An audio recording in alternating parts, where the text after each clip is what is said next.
her late husband, Howard, in the late 1960s. And Jiveng Zhao, an 84-year-old immigrant from China who was such a caring and thoughtful father that his son bought him his house in Altadena.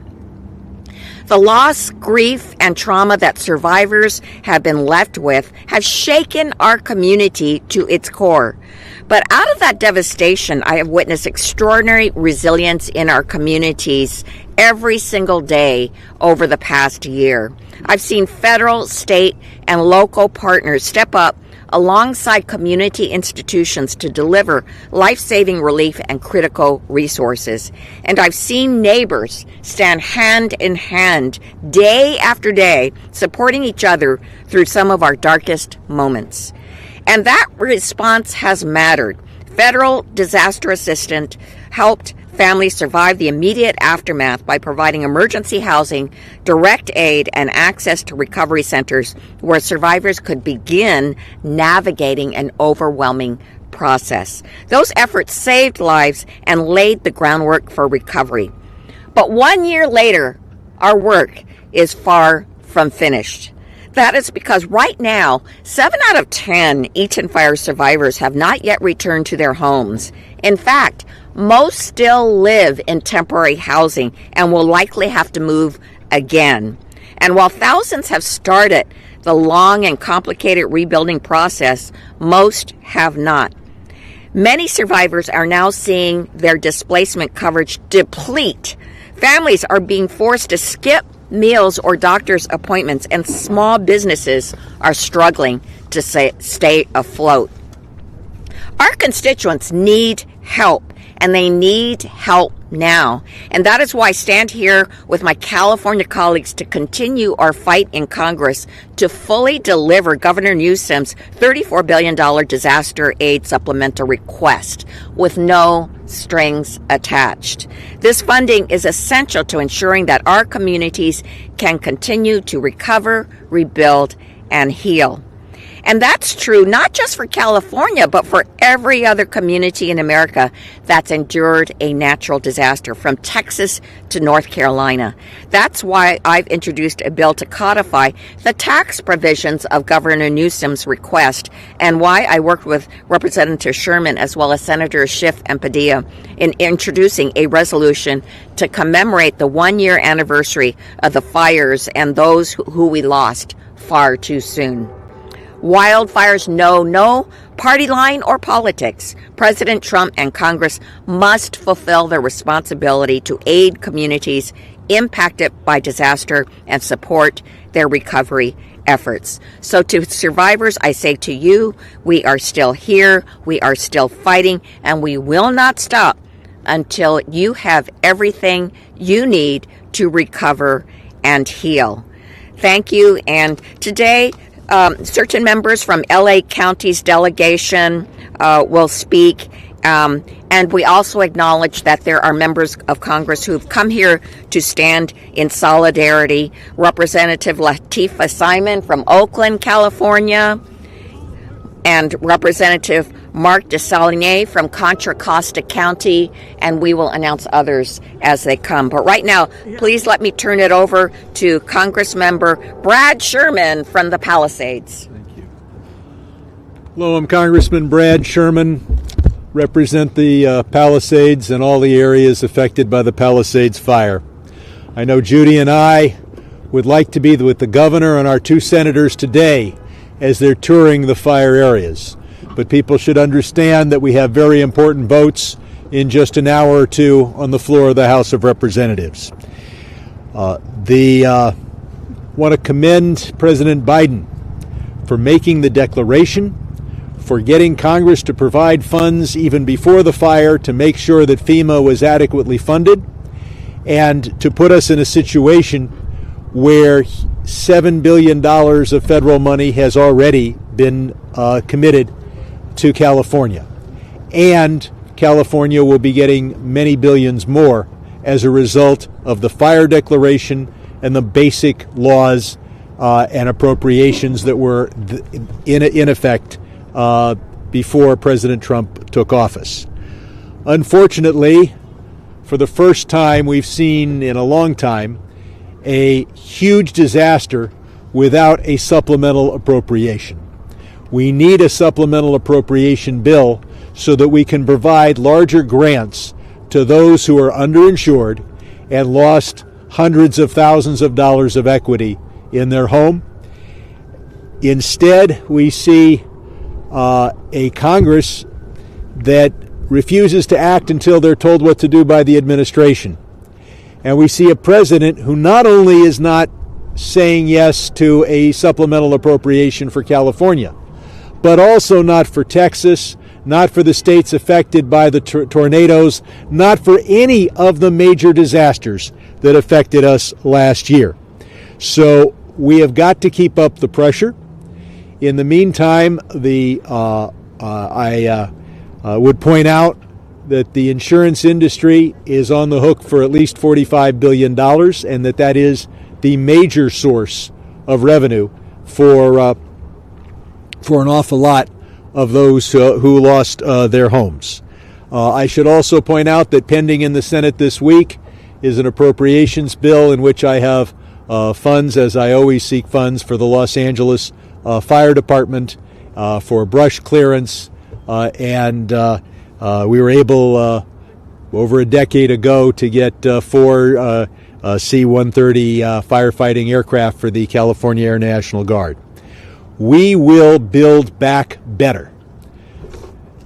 The fire code for California in fire-prone areas like the Palisades requires a higher level of resilience that proved itself in the Paradise Fire in Northern California. So people should know that this is not a case where we rebuild and then there's another disaster. So I look forward to putting the pressure on the Trump administration, not just for California, but for Texas and the other 2025 disaster victims. We have a written statement and we'll distribute it. Yeah. And am I supposed to go? Yeah. Oh. And I would like to acknowledge that we also have those standing in solidarity with us. Congressmember Julia Brownlee from Ventura County. Yay. Congressmember Kevin Mullen from San Mateo. Congressmember Derek Tran from Orange County. Thank you for being here. And we'd also like to now call up somebody who also had fires in his district, Congressmember George Whitesides from Northern Los Angeles County. Thanks. Thank you, Judy. Good afternoon, everyone. And thank you to Congresswoman Chu and Congressman Sherman for putting together today's event. I'm Congressman George Whitesides. I represent the northern side of Los Angeles County. 1 year ago, Southern California experienced one of the most devastating wildfire disasters in American history. Over the days and weeks that followed, 14 fires erupted. Families lost loved ones. Entire neighborhoods were erased. More than 200,000 people were displaced, and tens of thousands of Californians are still struggling to return home. In my district, we dealt with both the Hughes and the Hearst fires, two massive fires which threatened Castaic and the northern San Fernando Valley. I want to acknowledge the heroic efforts of our firefighters who not only spotted the fires quickly, but worked around the clock for weeks on end to contain them and to prevent them from taking lives and livelihoods. I particularly want to thank leaders like Angeles National Forest Fire Chief Robert Garcia, Chief Tyler Dixon, LA County Fire Chief Anthony Maroney, Assistant Fire Chief Pat Springle, Assistant Fire Chief Jason Gorbani, LA County Sheriff's Commander Justin Diaz, Santa Clarita Captain Brandon Barkley, and FEMA Regional Administrator Bob Fenton, and many, many others. Your work is not forgotten, and we are deeply grateful for the efforts of you and your teams. Every single one of these individuals played a critical role in preventing even more destruction. Local, state, and federal firefighters all came together to work to preserve and keep our communities safer. Now, the federal government has long overdue responsibility to act. Today, we wrote to the President urging immediate action on California's $33.9 billion supplemental disaster funding request. That funding is essential to rebuild homes and schools, repair critical infrastructure, help small businesses reopen, and ensure communities can recover safely and fully. For me, the issue is deeply personal. I ran for Congress in part because I believe that wildfires are an existential threat to Southern California and the American West. That risk hasn't gone away, and in fact, it keeps growing. Wildfires are no longer rare. They are recurring, life-threatening events, and our response has to reflect that reality. That means paying and retaining wildland firefighters properly, accelerating fuels management, hardening communities, and investing in technology that can stop fires in those critical first minutes. And it means treating recovery funding not as a favor, but as a federal obligation. Disasters don't check party registration, and federal aid shouldn't either. California has always stepped up when other states were hit by hurricanes, floods, and tornadoes. We expect the same commitment in return. 1 year later, our message is simple. Recovery is not over, resilience cannot wait, and Congress and the President must act now to deliver the resources our communities need to rebuild and prevent the next catastrophe. And now, thank you, Congressmember Whitesides. Now we will have messages of solidarity from our members of Congress from Los Angeles County, starting with Congressmember Ted Lieu. Thank you, Congressmembers Chu, Sherman, and Whitesides, for organizing this press conference, and for the other members of the California Delegation here in solidarity. We were at the meeting when President Trump came to Southern California and looked us in the eye and looked in the eye of the residents who had lost their homes and said help was coming. He lied. It's been a year, and the $33.9 billion in disaster aid still has not come. And the reason it has not come is because this administration, for the first time in American history, appears to now be punishing people based simply on where they live. Last term, Democrats voted for disaster assistance for red and purple states like Oklahoma and North Carolina. And did any of us say we're not going to vote for this because it goes to red and purple states? No, because we're Americans, and we help Americans who are harmed by natural disasters. Until this administration, who seems to be punishing people because they happen to be living in California. And if that's a standard they want to take, I just know there are more Republicans in Southern California than in a number of red states. So we are calling on the president to honor his word and Speaker Johnson to stop harming Republicans in Southern California and deliver this disaster aid immediately. And now, Congressmember Norma Torres from the Pomona area. Thank you so much, Representative Judy Chu. Thank you, George Whiteside, and thank you, Brad Sherman, for facilitating multiple tours to your districts to ensure that not only the California delegation, but the rest of our colleagues could have for themselves an idea of the inferno and the tragedy of those wildfires. 1 year ago, a devastating wildfire tore through the Los Angeles County and Southern California, destroying homes, displacing families, and upending entire communities. And here we are, 1 year later. Californians are still waiting for the federal disaster aid that they were promised. As an appropriator, I want to be very clear. Every American suffering from a disaster deserves relief. They deserve the assistance and the support from their federal government. It is unbelievable and unacceptable that 1 year later, the Trump administration has refused to act with our dollars. California did everything right. Our state made a formal request for disaster assistance. Local governments documented the damage. Communities made their needs known. And in Congress, California Democrats have raised this issue again and again. What has not happened is action from the Trump administration. It has been a full year, and this administration has refused to even request the federal disaster relief our communities urgently need. No disaster supplemental, no urgency, silence. Silence while families struggle to rebuild. These are not Republicans or Democrats. These are victims of a wildfire. I have led multiple amendments during the appropriation process to secure disaster aid, not just for California, but for other states across the country, which Republicans, by the way, have voted no over and over again.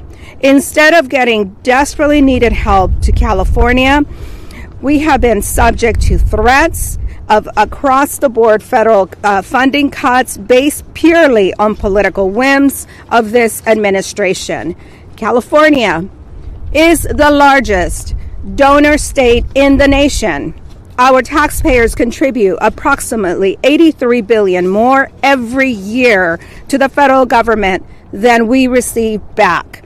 That is why I introduced the Taxpayer Protection Act legislation to stop politically motivated funding cuts and address the persistent imbalance between what is donor states contribute and what we receive. Disaster aid is not a favor or a handout.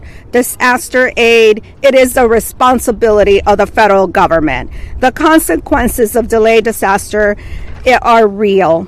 As someone who lost their home in 2005 to a fire, I can tell you there is nothing more horrific than having to check into a hotel, than living outside of your home, than receiving a notification from your insurance company after 12 months of being out of your home that they will no longer pay for rent. So now you have to pay rent and mortgage and all of the utilities to try to stay ahead. California needs this assistance now. We need it for Pasadena, we need it for Altadena, and we need it for Palisades. And to those local electeds, we stand with you, and we will continue to fight for you. And now, Congressmember Gil Cisneros from the East San Gabriel Valley. Thank you. I am Congressman Gil Cisneros. I represent California's 31st Congressional District. And I want to thank my colleagues, Congresswoman Chu, Congressman Brad Sherman, and Congressman Whiteside for putting this together. The 31st District was pretty much spared of any of the disaster, but we are right next door. Actually, I'm a neighboring district to Congresswoman Chu's district. But many of those that resided in hers worked and owned businesses in the 31st, and so we felt the effects, and we've talked with them how we could be supportive through them. But yet today, still many of our communities continue to be affected by these fires. From smoke and debris to the emotional turmoil and traumas of the fires, our entire region was impacted. And to make matters worse, the president has used this tragedy to play partisan politics and threaten federal aid at a time when it is desperately needed. Facing devastating loss, California was left majorly on its own to rebuild its communities that were burned to the ground. But in true fashion, our communities showed their powerful resilience and strength, coming together for clothing and food drives, dedicating hours of time, volunteering to support the impacted families. Our residents showed up for each other. And as the battle for federal aid continues, we must continue to fight to bring the recovery funding to the constituents that need it. So today we take a moment to remember the tragedy of the fires, but we also recognize the strength of our communities who continue to preserve through this lasting effect of this disaster. Thank you to all the firefighters and emergency responders who spent day after day putting their lives on the line to protect our communities, as well as the residents and community leaders who stepped up to help their neighborhood out. So thank you very much. And now, from the central Los Angeles area, Congressmember Sidney Kamlager-Dove. Thank you, Judy. I am Sidney Kamlager-Dove, Congresswoman for the 37th Congressional District in the heart of LA, and I want to thank Congresswoman Chu and Congressman Sherman and Whitesides for hosting this press conference today to mark the one-year anniversary of some of the most destructive fires in California's history. We all know someone who was impacted by these fires. That is why this is so personal to us. I'm especially grateful that Judy Chu has remained front and center because her district is oftentimes left out of the stories. We know that 365 days ago, we watched in horror as these fires flattened entire neighborhoods and destroyed homes, businesses, and livelihoods. You know, Celine is a woman, she lived in Altadena. And she called and they told her not to worry about the fires, to stay in her home. And just a short time later, when there was no electricity, all of the sirens were blaring and folks said, leave right now. And so she did. And less than an hour later, she got a call from her neighbor telling her that her entire house had burned to the ground. And when she came back, all she saw were ashes. Ashes and the skeletons of her pets who had died in the fires huddled together. Fires do not discriminate. They do not ask what party you represent and how you vote. And that is why when Hurricane Ida hit Louisiana and other states in 2021, Democrats and Republicans came together to deliver aid just over 3 weeks after the storm made landfall. Because disaster response should never, ever be partisan.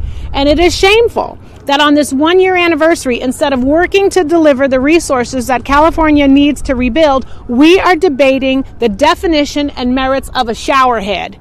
And we are invading another country for its oil. We are doing quite literally everything except delivering for California. But Californians were delivering for California. Greg Doolin, who runs Doolin's on Crenshaw, partnered with the World Food Kitchen to go to Altadena and feed families who had lost their businesses and their homes, because that is what Californians do. So the question is, why won't the administration do what Californians have been doing for each other this past year? We are all extremely aware that the FIFA World Cup is right around the corner and the Olympics are not far behind. So Donald Trump got his FIFA World Cup Peace Prize. He should now earn it by delivering us the disaster aid supplemental that we deserve, that taxpayers paid into. How can we welcome the world to Los Angeles and the state of California if we do not have the money that we need to rebuild? California is still in limbo, and we are demanding Speaker Johnson and this administration to stand up, show up, and do their jobs. And now I would like to turn it over to Representative Rivas. Thank you. I'm Luz Rivas. I represent the East San Fernando Valley in Los Angeles. I want to start by thanking Congresswoman Chu, Congressman Sherman, and Congressman Whitesides for hosting this. 1 year ago, these fires broke out across LA County. I was a brand new member of Congress, just days into this job. I thought I would be decorating my new office in Longworth and interviewing staff, but instead, right away, had to work on a response for the fires, because initially there was another fire in Silmar, which is in my district. And what I remember most is getting an early morning call from Congressman George Whitesides at 6 a.m. He was already on his way to the airport and headed home. And we talked about what I could do here and what he would do in Los Angeles and how we would stay in communication. Both freshmen, days into the job, and already working with our colleagues on a response and what we can do here in Congress. In the end, we all know over thousands of structures were destroyed, hundreds of thousands of residents were displaced, and unfortunately 31 lives were tragically lost. Additionally, the fires forced thousands of people in my district, including gardeners, maids, and nannies, to lose their jobs. These fires became the costliest and most devastating disaster in California history. I remember surveying the damage on a tour that was led by Congresswoman Chu of the Eaton fire damage, and just looking at everything that was destroyed. It felt like a war zone. Homes, churches, schools, all lost. A whole community. And just couldn't believe how destructive these fires were. 1 year later, Communities across Los Angeles County are still working to rebuild their lives, and disaster recovery should never be about party or politics. This is why I'm standing here today to urge the Trump administration to release the supplemental disaster funding to help our neighborhoods recover so that we can rebuild homes and schools, roads and water systems, reopen small businesses, and help communities achieve lasting wildfire resilience. Thank you very much. And next is Congresswoman Laura Friedman. Thank you. Hello, I'm Laura Friedman, representing California's 30th District. And like Luz Rivas, I was one day into this job, having been sworn in when the fires began in Los Angeles. And the next morning, I flew home like George Whitesides. My district begins in Pasadena, only, I believe, 4 blocks outside of the Eden Fire Zone. And I flew into a community in Glendale and Pasadena that was without electricity in many cases, that still had fires and winds, including one in the Hollywood Hills in my district called the Hollywood Fire, that really avoided the kind of disaster we saw in other places because it happened 2 days later, and because of the incredible efforts of our first responders and firefighting forces who used helicopters in a way that you wouldn't have seen 5 years ago, 7 years ago, but the new technology that the state of California has purchased to be able to put these fires out that were threatening some of the densest parts of Los Angeles. And being right next to Judy Chu's district, I can tell you firsthand that since these fires began, she has been working tirelessly, as I know that Brad Sherman has on the west side of Los Angeles, every day dealing with the issues of their constituents. And they have done an incredible job, but of course it takes a village. And in support of them, I was able to introduce the Don't Penalize Victims Acts to stop FEMA from billing people who get charity care to recover from fires. That bill is bipartisan and now on the verge of passing. And I've been working on price gouging, but really what the fire showed us was in some ways the worst and the best of Los Angeles. The worst being the reminder that we are a disaster-prone area, whether it's mudslides, when we have torrential rains, or earthquakes, as we have from time to time, and wildfire as well. And the best being that moments after these fires occurred, the outpouring of support from around Los Angeles that was unlike anything I've seen, with people coming from all over the Southland, all over California actually, to help if they were themselves first responders, or to offer tangible support, offers of housing. And we got for months people calling my office, offering rooms, offering ADUs, offering money to help victims.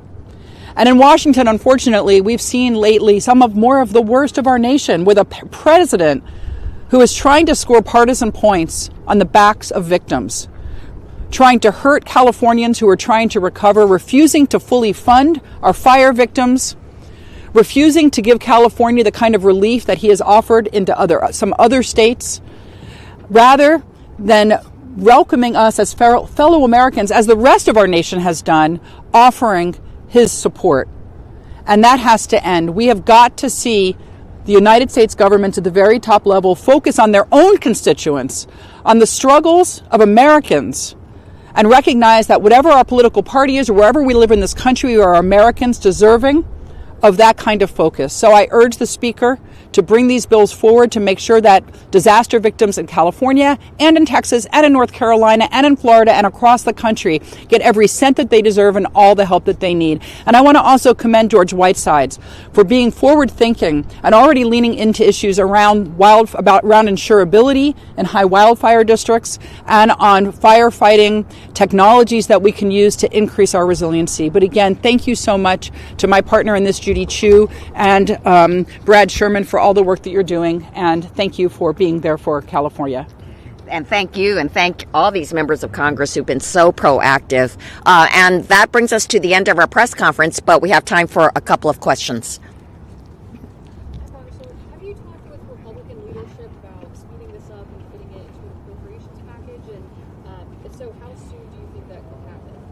Well, I do want to tell you that there is a joint letter that is going out right now, led by Senator Alex Padilla and Congressmember Ken Calvert. And so it is a bipartisan letter, and what they are doing is asking for, and we're all signing on, of course, asking for this disaster supplemental package to go forward. I also want to tell you that Republicans in North Carolina are very, very not interested. They're actually, they are going to really suffer if they don't get this disaster aid, because the hurricanes truly devastated their area, and they have been asking for this aid along with us, and so there is a joint effort there. And we, of course, know that in Texas there is also this devastation with their floods. So we think that there is Republican support for this, and we hope that there will be a big supplemental aid package that will include these major disaster areas. Yeah, if I can, I've talked to senior Republican appropriators. They're sympathetic, but they're waiting for a green light from the White House. And hopefully, even if he doesn't care about California, his focus will be on North Carolina and Texas, and we'll get something done. But it's been a year, and it's usually these things take a few months, but this is too long. Does the White House, have you been doing outreach to the administration? Have you had any updates